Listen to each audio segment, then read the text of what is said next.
Hello members. So welcome to Learn Express. So అయితే ఈరోజు మనం tricks to remember currency of pound అంటే tricks to remember currency of pound అనేది మనం చూద్దాము.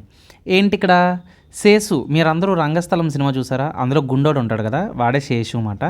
ఆ సేసు మాట చిట్టుబాబు కొట్టిన దెబ్బకి సేసు పాండ్లో పడిపోయాడు. అంటే ఇక్కడ పాండ్ అంటే ఇక్కడ మనం పౌండ్ మాట. ఓకేనా, పౌండ్స్ యొక్క మనం కరెన్సీని అయితే మనం చూస్తున్నాం అన్నమాట. ఓకేనా, చిట్టుబాబు కొట్టిన దెబ్బకి శేషుగాడు పాండ్లో పడిపోయాడు.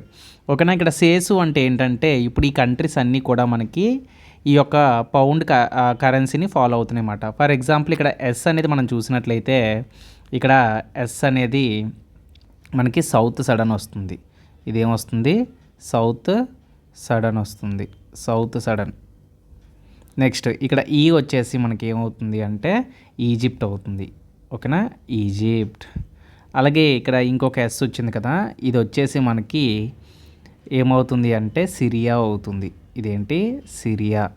అండ్ ఇక్కడ యూ ఉంది కదా, సో ఇక్కడ యూ వచ్చేసి మనకి ఏంటంటే యూకే. యూ వచ్చేసి యూకే. ఓకేనా, సో ఈ కంట్రీస్ మనకి పౌండ్ వాడుతున్నాయి అన్నమాట. అయితే ఇక్కడ మీరు గుర్తుపెట్టుకోవాల్సింది ఏంటంటే ఇక్కడ యూకే అంటే మొత్తం యూకేకి సంబంధించిన కంట్రీస్ అన్నీ వస్తాయి అన్నమాట.